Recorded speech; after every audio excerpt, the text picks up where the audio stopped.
Welcome to this lecture on alternative current. इस lecture में हम रेजोनेंस फिनोमेनन की बात करेंगे इन इलेक्ट्रिकल सर्किट्स। और हमारे पास जो इलेक्ट्रिकल सर्किट है for understanding this phenomenon, it is a series LCR circuit. A series LCR circuit has an inductor, a capacitor and a resistor which are all connected in series. तो अगर हम एक inductance L, capacitance C और resistance R series में connect करें और ये एक सोर्स ऑफ EMF है which is given by E0 sin omega t और ये तीनों इसके अक्रॉस कनेक्टेड हैं, तो इस सर्किट में हम रेजोनेंस किस तरह से अप्रिशिएट कर सकते हैं या किस तरह से कॉज कर सकते हैं। रेजोनेंस मीन्स कि जब एक एक्सटर्नल फ्रीक्वेंसी, अगर हमारे पास एक सिग्नल है और वो सिग्नल जो हम एक एक्सटर्नल सिग्नल एक डिवाइस के साथ, जो मैकेनिकल डिवाइस भी हो सकता है, इलेक्ट्रिकल डिवाइस भी हो सकता है, जब उसके साथ हम उसका इंटरेक्शन करवाते हैं, at the time of resonance maximum energy एक सिग्नल से दूसरी में ट्रांसफर होती है। एक मैकेनिकल एग्जांपल हमारे पास बहुत ही सिंपल एग्जांपल है। मान लें we have assembly of 3 simple pendulums. ये मेरे पास एक सिंपल पेंडुलम है, I call it as A. ये एक और सिंपल पेंडुलम है, I call it as C. और ये एक और सिंपल पेंडुलम है, I call it as B. और इस सिंपल पेंडुलम को हम इस डायरेक्शन में ऑसिलेट करवा सकते हैं, इस डायरेक्शन में ऑसिलेट करवा सकते हैं, इस डायरेक्शन में ऑसिलेट करवा सकते हैं। वी अंडरस्टैंड कि जब भी हम एक सिंपल पेंडुलम के टाइम पीरियड की बात करते हैं वो होता है 2 pi under root of L by G. और जब हम इसकी फ्रीक्वेंसी की बात करेंगे वो इसका रेसिप्रोकल हो जाएगा 1/2 pi into under root of g by l. So imagine कि अगर मैं पहले ऑसिलेटर ए को ऑसिलेट करना शुरू करूं और देखूं कि what will be it's natural frequency, वो ये लेंथ इसका डिसाइड करेगा। और ये लेंथ अगर C की लेंथ के बराबर है, C की लेंथ के बराबर है, so we see a process like this कि जब हम A को ऑसिलेट करवाते हैं C खुद ब खुद ऑसिलेट करना शुरू करता है, जबकि जब हम B को ऑसिलेट करते हैं ना है A ऑसिलेट करता है ना C ऑसिलेट करता है। This is a frequency matching which has occurred. The natural frequency of pendulum A is matching the natural frequency of pendulum C. That's why whenever we make an oscillation of pendulum A, it is mimicked by, it is copied by C, because the maximum energy transfer took place from A to C or C to A, reason being that their natural frequencies are same. We have ample number of examples like this. अगर एक earthquake के time में जो shock waves generate होती हैं, अगर उन shock waves की फ्रीक्वेंसी किसी बिल्डिंग की नेचुरल फ्रीक्वेंसी के साथ या किसी ब्रिज के नेचुरल फ्रीक्वेंसी के साथ मैच करता है, there can be possibly a resonance so that maximum energy will be transferred to that building from the shock waves which can cause a lot of damage. Electric circuits में भी resonance का होना बड़ा significant है। और हम day to day life में devices use करते हैं जिनको हम ट्यूनर्स कहते हैं, ए ट्यूनिंग सर्किट और ए ट्यूनर। ये ट्यूनिंग सर्किट क्या करता है, ये हमारे एक डिवाइस को, मान लीजिए आपके पास एक रेडियो रिसीवर है, तो ये एक रेडियो रिसीवर को एक आउटसाइड सिग्नल के साथ रेजोनेट करवा के उस सिग्नल की एनर्जी रिसीव करता है टू द मैक्सिमम, और जो सिग्नल में इंफॉर्मेशन लोडेड है वो इंफॉर्मेशन हमें दे देता है। और जो ट्यूनिंग नॉब जिससे आप किलोहर्ट्ज या मेगाहर्ट्ज में फ्रीक्वेंसी बदलते रहते हैं, that tuning knob is a tuning circuit और a tuner. We will come to the details of this tuning circuit after some time, but we will first start off now with the idea कि इसमें जो हमारे पास एक LCR circuit है, इस LCR circuit में 3 elements हैं। इन तीनों एलिमेंट्स की 3 रिएक्टेंसेस या रेजिस्टेंसेस हैं। एक इंडक्टर के लिए तो हमारे पास एक रिएक्टेंस है XL, एक कैपेसिटर के लिए रिएक्टेंस है XC और रेजिस्टेंस के लिए रेजिस्टेंस है R। तीनों का यूनिट ओम्स में होगा। हमें ये पता है कि जो XL है we write it as L into omega. Omega is a given frequency जो हम ड्राइव कर रहे हैं सर्किट से, so this becomes L into 2 pi n. You see कि जो ये XL है, this XL would be directly proportional to the applied frequency. Given a graph which is to be plotted between XL and N, this is the inductive reactance, this is frequency applied to the circuit. चूंकि direct proportionality है, it will be a straight line graph passing through the origin. That means as the frequency of the signal applied goes on increasing, the inductive reactance also goes on increasing. जब हम एक capacitor की बात करते हैं, a capacitor has a capacitive reactance. So this is its capacitive reactance. Now what is capacitive reactance? Capacitive reactance XC is equal to 1 divided by omega C, or it is 1 divided by 2 pi n into C, or we see that XC is inversely proportional to the given frequency. That way, जब हम एक frequency apply करते हैं इस पर, as the frequency goes on increasing, the capacitive reactance goes on decreasing. Again, we can project this in the form of a graph, that how would the graphical representation of XC versus N be. So N is frequency, XC is capacitive reactance. It will be a curve like this. When we see the variation of XC and XL, something interesting can happen. What's that? We see कि अगर यहाँ हम इस circuit की impedance निकालें, which is the resultant of its reactance and capacitance, it becomes XL minus XC whole square plus R square. This expression we have already derived. Now this impedance, if you want to minimize minimum value of this impedance, minimum value of impedance occurs when XL is equal to XC. And what is that minimum value of impedance? Z minimum becomes equal to, since XL and XC are equal, this term becomes equal to 0. So it is equal to under root of 0 square plus R square, that is R. So the minimum value of impedance becomes equal to the value of resistance in the circuit. What is minimum value of impedance? Minimum value of impedance is that the circuit offers minimum resistance to the flow of a current through it. And since it offers the minimum resistance, the minimum opposition to the flow of current through it, the power becomes maximum when the impedance is minimum.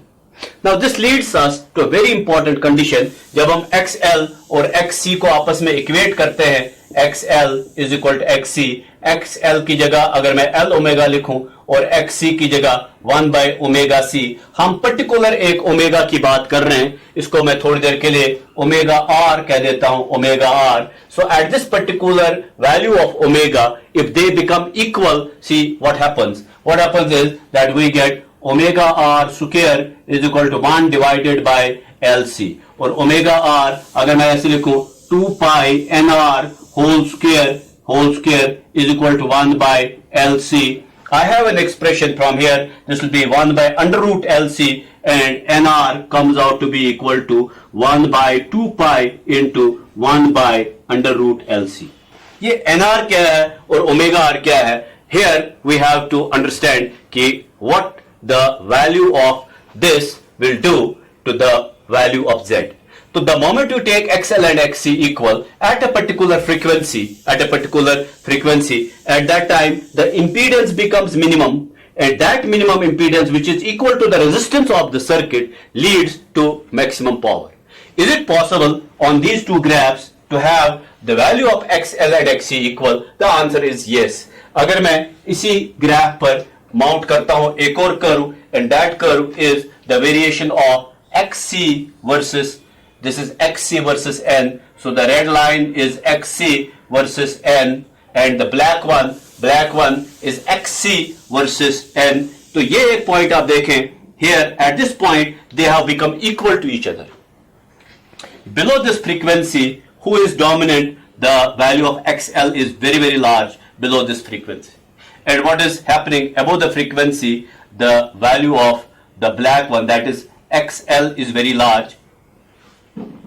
Now what is happening below this frequency? जब ये दोनों बराबर हो जाते हैं NR, इसको मैं इसी फ्रीक्वेंसी को मैं रेजोनेंट फ्रीक्वेंसी कहने वाला हूं, और इसी के कॉरेस्पॉन्डिंग जो ओमेगा की वैल्यू है वो है omega R. At this frequency you will see कि below this frequency NR, this is lesser, this is dominating. So capacitive reactance is dominating below the resonant frequency. However, above the resonant frequency, who is dominating? The inductive reactance is dominant. So at this frequency NR, XL has become equal to XC, and this frequency leads to something very important, that इस frequency पर जो impedance की value है, circuit की impedance, वो minimum हो जाती है. अब इस चीज को ध्यान में रखते हुए, if we plot the graph of power with respect to frequency, in this case, see what will be that curve which we see the variation of power in the circuit with respect to frequency. This is N is frequency, और यहां हमारे पास power है, power in the circuit, और we will see कि at a certain value of frequency, जिसको हम resonant frequency कहेंगे और डिनोट करेंगे NR से, वहां पर इस सर्किट की अपोजिशन मिनिमाइज हो जाती, मिनिमम हो जाती है, and the power becomes maximum. So here is that maximum power at this point, and this is the way. ये जो ग्राफ है, इस ग्राफ को आप ध्यान में रखें, that this graph is going to be something significant for making the further understanding कि how we can change the frequencies over a certain range. तो मैं इस रेंज से यहां से लेके यहां तक frequencies vary कर सकता हूं, and see what will be the plight of power in the circuit. The power will get maximum to a certain frequency. At that frequency the power is maximum. This is what we call as the P maximum, or the maximum value of power, and this frequency at which it happens, the frequency has a value given by NR equal to, so this NR is equal to 1 by 2 pi into 1 by under root LC. An interesting fact about this frequency, resonant frequency, is that it is controlled only by the value of inductance and capacitance in the circuit. There is no influence of resistance on this frequency. Even though resistance का अपना एक role जरूर रहेगा, लेकिन फिलहाल इस resonant frequency को decide करने के लिए या तो आपको L की वैल्यू बदलनी होगी, या आपको कैपेसिटेंस C की वैल्यू बदलनी होगी. नाउ इमेजिन कि अब हमारे पास एक सर्किट जरूर है, जिस सर्किट के बीच हमने एक रेजोनेंट फ्रीक्वेंसी डिसाइड की है. उस रेजोनेंट फ्रीक्वेंसी से हमने एक मिनिमम इंपीडेंस स्टेट भी एक्वायर की है, और उस मिनिमम इंपीडेंस स्टेट में जो सर्किट है, this circuit has been able to communicate with the external frequency, and it has been able to receive maximum power from that external frequency, which is evident in this graph. Now while plotting this graph, when I said that the minimum value of impedance Z minimum is equal to resistance in the circuit, imagine कि अगर मैं यही graph ऐसे एक sharper curve बना लेता हूं, then I have a slightly flatter curve. What is happening in these three shapes, or in these three graphs? The value of P maximum has changed. In this case, the first one, the value of P maximum is highest. In case of second one, the value of P maximum is lesser, and in case of third one, the value of P maximum is the least. However, in all the three cases, the resonant frequency remains same. And this is significant कि resonant frequency को कोई तब्दीली नहीं हुई है, लेकिन peak power में तब्दीली हुई है. अब पीक पावर को कौन बदल रहा है? पीक पावर को यह बदल रहा है, resistance. So think of as an example कि अगर ये मेरे पास एक 10 ओम रेजिस्टेंस थी, when I was making a circuit, उस सर्किट में एक गिवन वैल्यू ऑफ L है, एक गिवन वैल्यू ऑफ C है, और रेजिस्टेंस है 10 ohm. Then I have 100 ohm of resistance, then I have 1000 ohm of resistance. So you can see that how the circuit is going to keep its resonant frequency same. Resonant frequency तीनों case में same है, but the peak power is going to change as per resistance in the circuit. In the normal terminology इस response को हम एक flat response कहते हैं. So this called as flat response. the word flat comes from, that this curve is almost flat, or this one is called as sharp response. This is a sharp response curve. And in all these three cases, you have seen that the resonant frequency is given by 1 by 2 pi into 1 by under root LC. Now we take this graph further and we come across a very important term, or term आप देखें, that how we can manipulate this information. ये मेरे पास एक resonant curve है, तो यहाँ हमारे पास frequency है, इस axis पर power है, और ये जो point है, this is giving us P maximum, and this P maximum can be made half. इसको हम half कर सकते हैं. Let me take that this ordinate यहां से लेके P maximum तक का जो point है, इसका half मैं ले लेता हूं, which we call as half power width. So ये बन गया P maximum by 2. So this becomes the half power width. So this is half power width. तो half power width क्या है? जो रेजोनेंट कर्व है या रेजोनेंस कर्व है या पावर वर्सेस फ्रीक्वेंसी कर्व है, इस पावर वर्सेस फ्रीक्वेंसी कर्व का एक खास रेजिस्टेंस की वैल्यू पर हमने कोई एक इनमें से कर्व ली है, आइदर फर्स्ट और सेकंड और थर्ड, जो इसका हाफ पावर है, वहां पर हम एक हॉरिजॉन्टल लाइन ड्रॉ करते हैं. It's like this. यहां से अगर मैं एक परपेंडिकुलर ड्रॉप करता हूं और यहां मैं एक परपेंडिकुलर ड्रॉप करता हूं, ये मुझे पता है कि that this is NR. You can see कि on the two sides of the resonant frequency I have now two values of N. One of the values I call as n2 and the other value I call as n1. Now this is what we call as half power width. तो ये जो आप distance देख रहे हैं, this is half power width of the curve, or corresponding to this half power width there are two frequencies flanking. Flanking means एक दाएं और एक बाएं of NR. There are two frequencies and I can get this frequency difference N2 minus N1. So N2 minus N1 will be this much of the frequency difference. This is N2 minus N1, and this N2 minus N1 is called as the bandwidth of this curve. So this becomes the bandwidth of the curve. Now this bandwidth of this curve. Now this bandwidth, जो ये bandwidth है, this bandwidth is going to determine something significant for us. That something significant is called as Q factor of the curve. Now this word Q factor is the derivative of quality factor. If asked कि इन तीन रेजोनेंसेस में 1, 2, 3 which one is the best quality resonance, जो एक user के लिए desirable है. User के लिए यह डिजायरेबल है कि एक खास फ्रीक्वेंसी पर सर्किट अच्छा रेस्पॉन्स दिखाए, उस फ्रीक्वेंसी के आसपास बाकी जितने भी फ्रीक्वेंसीज हैं उनको रिजेक्ट कर दे.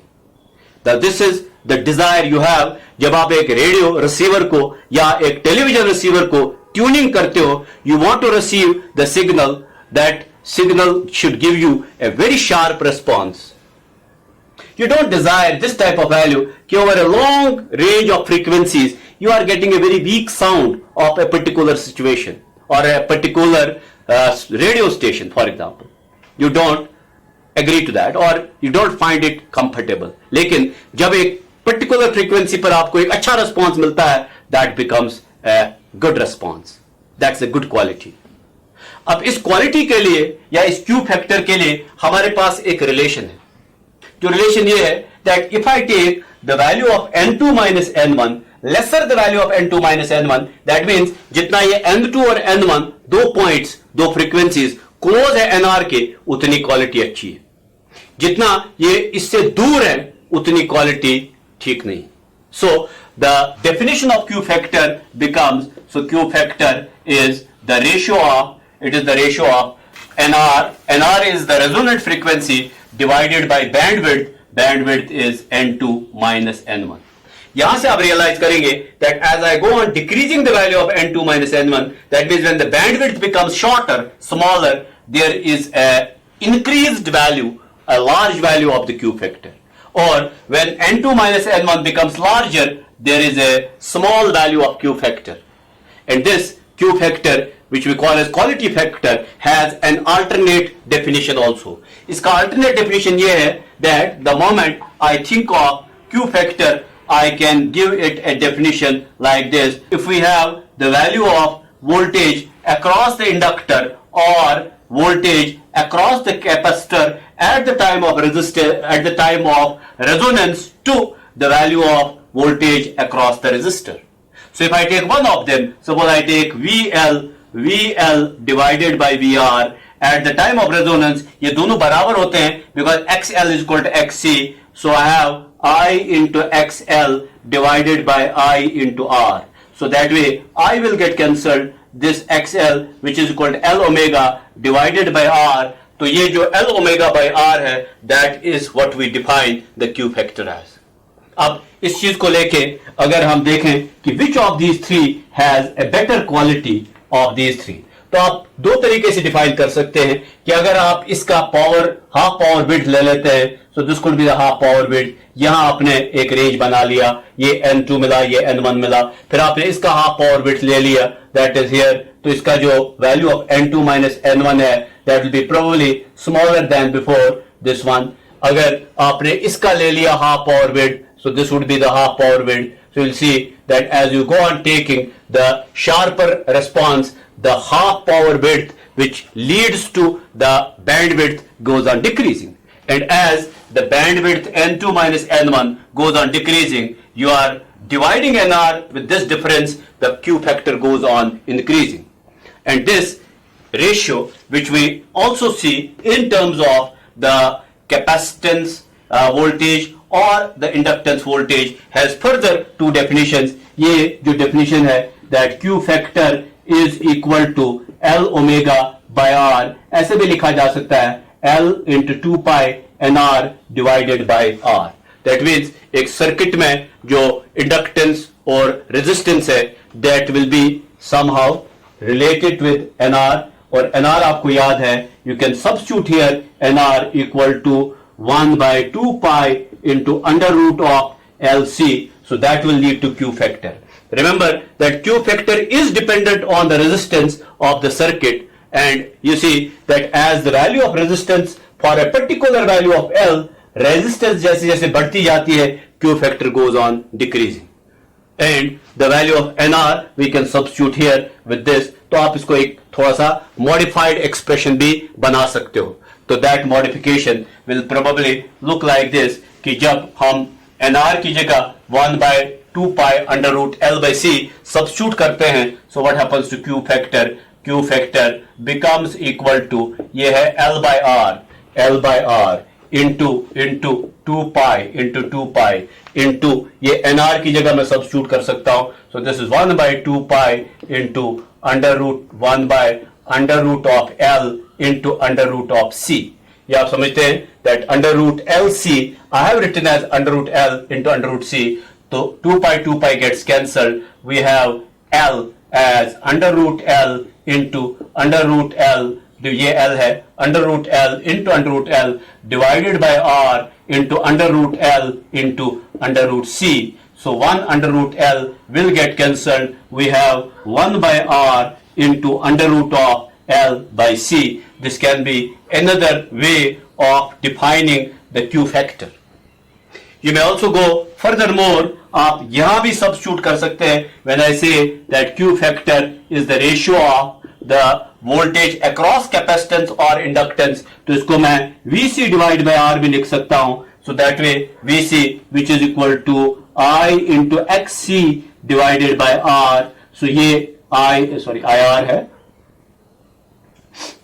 This is VC divided by VR. So VR is IR. VR, that is IR. So I and I gets cancelled. So Q factor would become equal to 1 divided by XC की जगह 1 divided by omega C. ये XC की जगह है 1 divided by omega C into R. तो यहाँ आप याद रखें कि this is actually omega R which is equal to 2 pi NR. तो इसको भी आप और सिंप्लीफाई कर सकते हो by substituting the value of NR. You will probably get the similar expression as we got as before. So this was about the quality factor of a circuit, and the value of resistance does affect the quality factor, but the value of resistance does not change the resonant frequency. Remember कि जब हम अब एक circuit को एक tuner से tuning करना चाहते हैं, जैसे आपके हाथ में एक रेडियो रिसीवर है, तो ट्यूनिंग से आप जो एक्सटर्नल फ्रीक्वेंसीज है, उन एक्सटर्नल फ्रीक्वेंसीज के लिए आपके हाथ में एक नॉब होता है, एक स्विच होता है. That switch is nothing, it's a variable capacitor. जैसे जैसे आप कैपेसिटेंस की वैल्यू बदलते जाते हो, you are changing the value of the NR.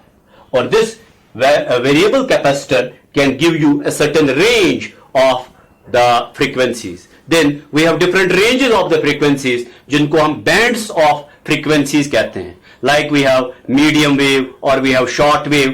तो ये जो frequency bands हैं, उन सब के लिए अपनी अपनी एक range है, and that range has for a particular frequency a certain value of C, जो आप एक कैपेसिटर की मदद से आप उसको एक्वायर कर रहे हो.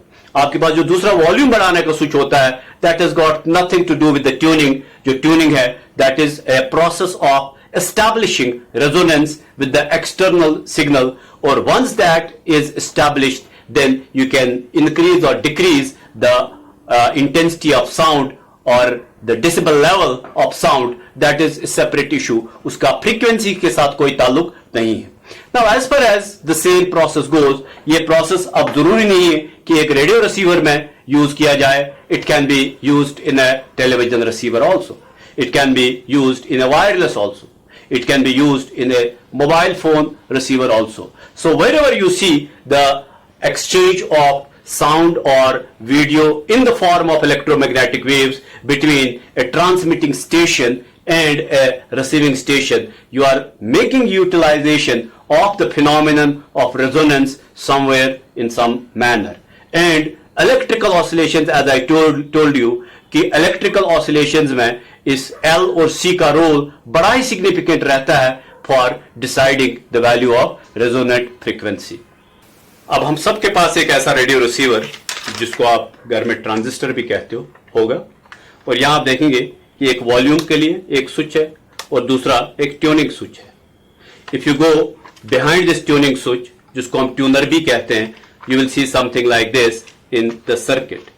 सर्किट में हमारे पास यहां एक फेराइट रॉड दिखाई दे रही है, जिस पर कॉपर वायर बांधी गई है. दिस फेराइट रॉड और copper wire provides a value of L to the circuit. और ये आप देख रहे हैं कि ये जो बॉक्स है, इसके अगर आप अपोजिट साइड में देखेंगे, जब मैं ट्यूनिंग नॉब को घुमाता हूं, इसके अंदर एक एयर कैपेसिटर की प्लेट्स हैं, वो घूमती है. और जो ये नॉब आप देख रहे हैं, ये नॉब जिसको मैं अलग अलग वैल्यूज पर सेट कर सकता हूं, ये नॉब फ्रीक्वेंसी रेंज सिलेक्ट करने के लिए. और इस सर्किट को अगर एक छोटा सा रेडियो स्टेशन भी आप समझे, that will not be something which will be irrelevant. तो जब एक स्टेशन से एक खास फ्रीक्वेंसी की सिग्नल आती है, हम ट्यूनिंग नॉब को यूज करके, ये हमारे पास ट्यूनिंग नॉब है, इस ट्यूनिंग नॉब को घुमा के हम यहां पर एक स्केल पर देखते हैं कि there is variation of frequency, और इस ट्यूनिंग नॉब को हम उस फ्रीक्वेंसी पर ले आते हैं जो हमारी डिजायरेबल फ्रीक्वेंसी है, लाइक दिस. और ये ट्यूनिंग नॉब असल में उस कैपेसिटर को, एयर कैपेसिटर, उसको कंट्रोल कर रहा है. और जैसे आपने कैपेसिटेंस चेंज की, आपने एनआर की वैल्यू बदल दी, क्योंकि एनआर की वैल्यू है equal to 1/2 pi into 1/√LC. Inductor fixed है, कैपेसिटर बदल रहा है. It could be the reverse way also, कि कैपेसिटर को फिक्स करके इंडक्टेंस को बदलिए. Whatever is the convenient way, आप उस मेथड को अडॉप्ट करें. और once you receive the sharp response circuit, जब आपके पास एक शार्प रिस्पॉन्स सर्किट होगा, एक खास पॉइंट पर आपको एक स्टेशन की आवाज सुनाई देगी. और अगर इसका रिस्पॉन्स फ्लैट होगा, जिसको हम पुअर क्वालिटी फैक्टर कहते हैं, then in that case over a range of frequencies you will obtain the value of that intensity. So once you see this type of circuit, you have now with you the other components which we are not going right now into the detail. तो जो इसका tuning part है, वो मैंने आपको दिखाया, and that tuning part which you see has inductor, capacitor, a variable capacitor and resistance which is inbuilt in the circuit. देखिए resistance हम मिनिमाइज कर सकते हैं, उसको रिमूव नहीं कर सकते हैं. सो resistance will be brought about by the wires, it will be brought about by any of the devices which we use in the circuit. So that is not necessary कि हम बाहर से resistance attach करें, the resistance becomes intrinsic. But for capacitance and inductance, for each range of frequencies, you have to be selective. And in this manner, we have the similar kind of circuit design for other applications also. So by making this discussion, what we have realized, हमने सबसे पहले realize किया कि जो power एक खास frequency variation दिखाता है, उस फ्रीक्वेंसी वेरिएशन में how power can be maximized at a point, that point is one where XL and XC become equal. Once they become equal, the circuit acquires a minimum impedance which is equal to the resistance in the circuit and runs into something where it has acceptance for a particular frequency and rejects the rest. तो जो आपने graph देखा, that power peaks at a certain frequency, that is also what we call as an acceptor circuit. It accepts a certain frequency, rejects the rest. Then at that frequency, you have seen what is half power width. Then for half power width, you have seen what is the bandwidth. From bandwidth, you have calculated quality factor. Quality factor की दो alternate definitions आपने देखी. You also saw that what is sharp response, what is flat response, how resistance controls the sharp or the flat response. When the resistance of the device is very high, resistance does not permit the power to become a high peak, the response becomes nearly flat. When resistance is low, that allows a high peak power, so the circuit has a good Q factor or a good peak power it develops. So this was about the resonance in case of LCR series circuit. There is a rejector circuit also, जिसमें हम इन सब तीन elements को use करते हैं, लेकिन series में use नहीं करते हैं. हमने एक एक्सेप्टर सर्किट की बात की और you saw quick application of that, जो आपके घर में बिल्कुल एक पॉपुलर एप्लीकेशन है. Thank you.